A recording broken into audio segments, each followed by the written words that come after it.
Hello guys, welcome back to the Photoshop Adobe Series, or rather just called the Adobe Series, episode 3, and today I'm gonna teach you how to cut out things.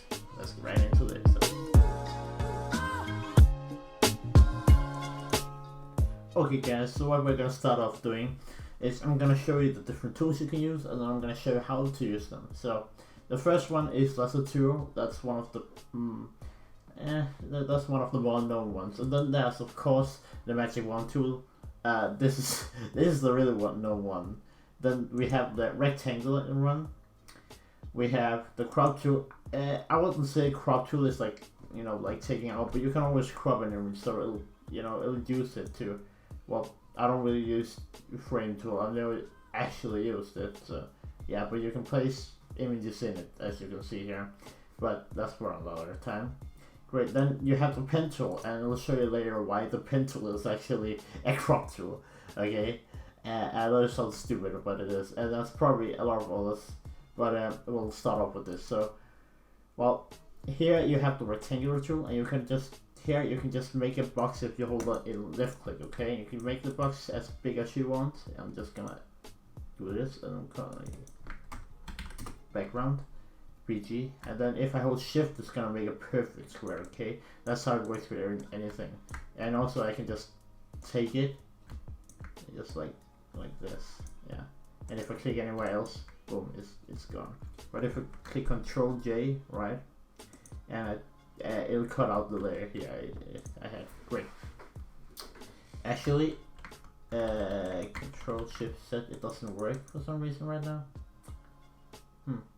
Okay, well, it'll just do this. It'll just do this. Boom. And then now we have the rec.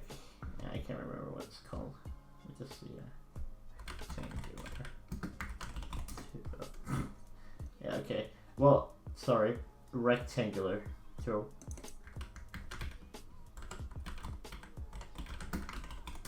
There we go. Now we have that. I'm just gonna make it invisible. I'm gonna go back to the background. Now we have the lasso tool, okay, and this select a mask.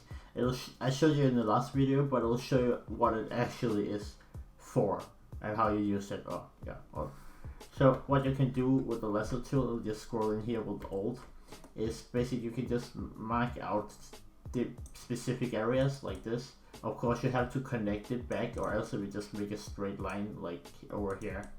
So you have to go back to the original starting point. So yeah. You can just be close to it too, like here. Okay, and then just connect it there.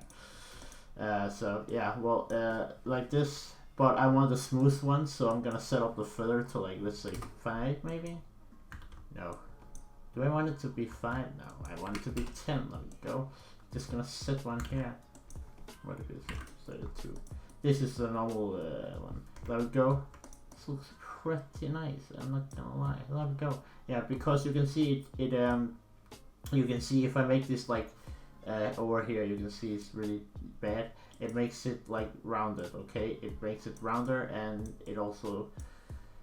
it's good for what is it called, masking out and how to Photoshop models and such. And I can show you in another tutorial if you really want that, how they actually Photoshop out for example marks like this on his cheeks. So yeah, we can show you that in a later result. So if I just do this, Control J, and I'm just gonna type lasso tool, and I'll just, yeah, you can see now here we have this, and it's also feathered, as you can see here. If I were to just make it 1 again, and if I call this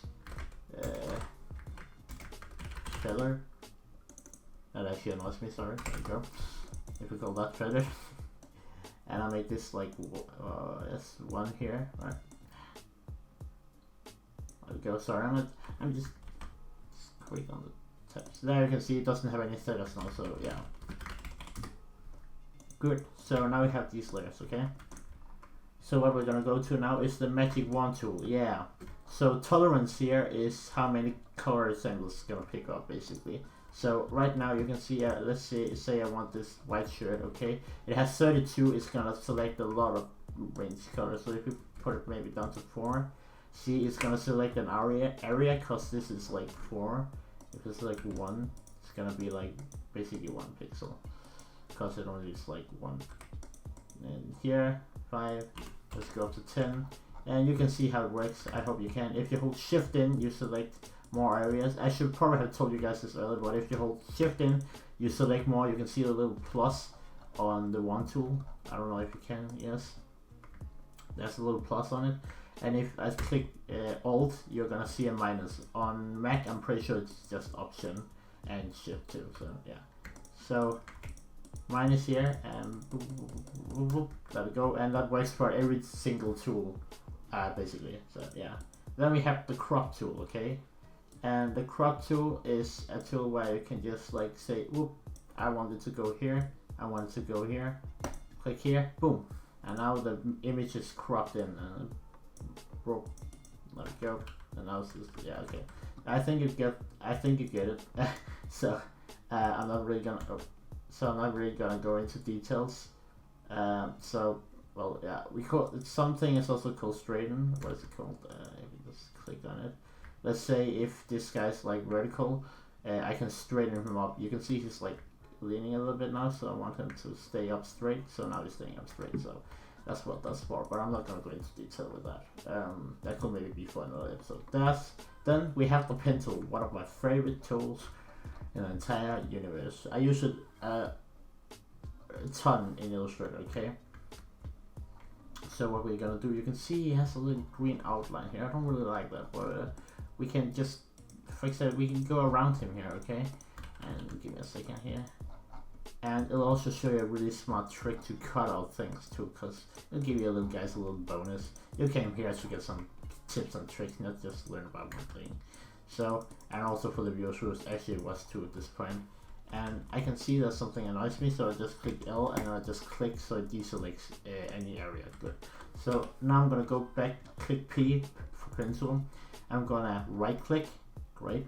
Now you can see all these here, okay? So I'm gonna click on background because I didn't have a layer selected. And I'm gonna click make selection. Okay, I don't want any feather radius, so you know what feather radius is. Just, I don't know what this is, so I'm gonna try it out. So there we go. And I click Control J, great. So now we have this area here, right? Well, what we can actually do if we just go back a little bit, I click Control J, right? And I just, if I click Control and I click on a layer, it selects that specific layer, okay guys, just so you know. Control or Command for Mac users, I click on the layer you want selected. You can see that little box with the selection area popping up. So I'm gonna go back to my background. I'm not gonna have this visible, so I'm gonna click on background, make this invincible. And what I'm gonna do, I'll show you a little trick here. So basically here, what I'm gonna do is, sorry, I forgot. I have to. That's my bad, guys. See here. So I can't do it if I have a selection there. My bad. Okay, it's my bad. I'm sorry. Not really though. But yeah. So you can see here. If we go up here, you can see it says fill path. Okay. And let me just go back here. Let me just see here. Yeah, you can see it doesn't work here. So I'll go back to this selection and P. And you can see it says fill path parameter. You have your layer selected you want to cut this out from. And you go in here. And I can't click content away right now, okay?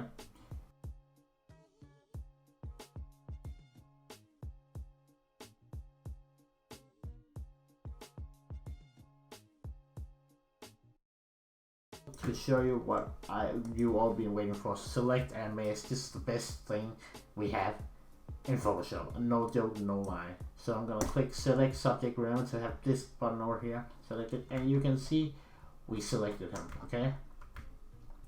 So you can see here we didn't select this. I don't know. Oh, it's because it was the wrong layer we were. So I'm gonna go back to background layer. Select the mask. Select subject. It might take a little bit depending on how big the file is, and then you can see that I've selected him here. This tool, it makes it well, basically it's basically feather, I guess, with a just brushed. So yeah. Well, yes, and then this tool is just rock solid. Just yeah, it's no feathers, it's no nothing. nothing special. It's really great, I guess. But yeah, this is how I cut out the last one. This one you also use for hair, by the way, guys, because you know, you can see it removes the fills in the hair. So there we go. There we go. Now his hair is pretty clean. There we go. So I'm gonna click OK, and last time we had layer mask, but I'm gonna show you what I do with selection. I click OK, and you can see it has this selected area around him, right? So I can either minus here by clicking Alt and doing this, or I can click plus and select more areas. Like for example, I don't like this. I'm gonna click Alt. Boop. I'm gonna click Shift here. Oh, now we got some of his shoe with us. There we go. I don't know, in here I don't like this. There we go. Normally I wouldn't do this. I'll just do it in the selected mask, but this is a quick tutorial, so yeah. Or I will do some sneaky things beforehand. So yeah, but there we go. And I will click Control J, and if I just deselect it there, bam, and we have him here. Okay, bam. If I click Control here, and I go back to my layer, I think I can, yeah, if I have this lasso tool selected and I have my layer selected, I can click on Fill. Yeah, it wasn't the pen tool, sorry guys, it was the lasso tool, that's why. So this is content aware, okay? I'm gonna click OK. Give it a second to load. And if I deselect that layer, you can see him here.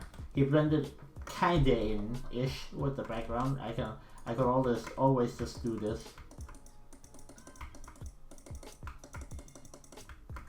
Oopsie doopsie. And just remove him slowly, there we go, like that, okay? So I hope you guys enjoyed this tutorial, and I'll see you next time. Goodbye.